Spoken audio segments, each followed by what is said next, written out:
හරි. අපි අද දවසේ මේ මොහොතේ දහම් කරුණක් සාකච්ඡා කරමු. ලෝක සත්වයාට සසර දුකින් එතර වීම පිණිස මේ අප සිත තුළ සිතවිල්ලක් උපදිනකොටම ඒ සිතවිල්ල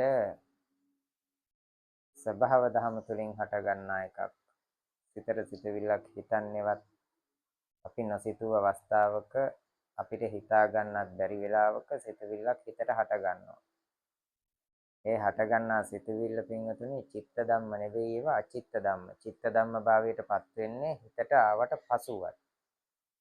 එතකොට අචිත්ත ධම්ම කියන්නේ ඒකයි. චිත්තයක් නැති එකක් හිතට වැටිලා වදිනකොටම තමයි චිත්ත ධම්ම වෙන්නේ, නැත්නම් අචිත්ත ධම්ම.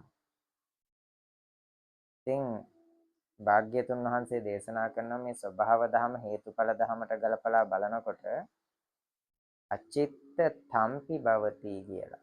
අචිත්ත තම්පි. තම්පි කියන්නේ මේ මොහොත කියන එකයි. මේ මොහොතටම පවතිනවා අචිත්ත.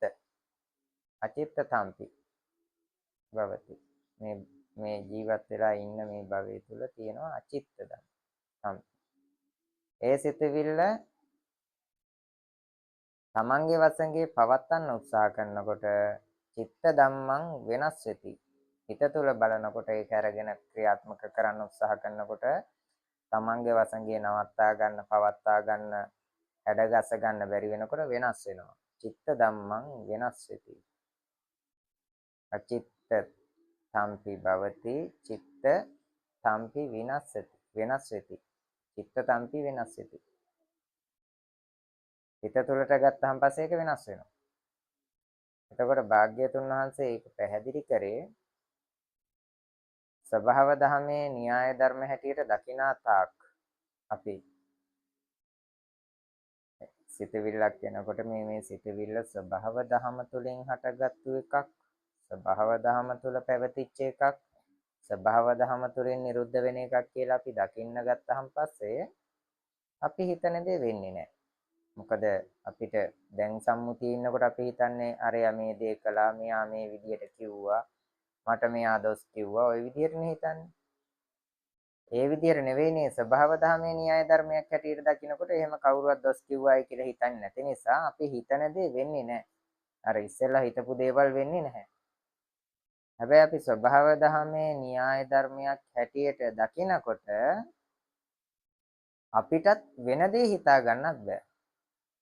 කියන්නේ අපිට වෙන දේ හිතා ගන්න බෑ කියන්නේ මේ සසර දුකින් එතර වෙන මඟ අපිට වැඩෙනවා. හේතුව ලෝභ දේශ මොහ වැඩෙන්නේ නැහැ. ලෝභ දේශ මොහ නැසෙනවා. මොකද හේතුව අපේ සිතින් කයින් වචනෙන් වරදක් කාටවත් දෝෂාරෝපණයක් කෙල්ල වෙන්නේ නැහැ. කාටවත් දොස් කියවෙන්නේ නැහැ. කවුරුවත් අපිට විවේචනය කරන්න පුජ්‍යලයක් නැහැ. මොකද අචිත්ත ධම්මතාවය අපි දකින්න නිසා. අචිත්ත තම්පි පවති. අචිත්ත ස්වභාවයක් පවතින නිසා, චිත්ත ස්වභාවයක් නැති නිසා. ස්වභාව ධමයේ න්‍යාය ධර්මයක් හැටියට දකින්න නිසා.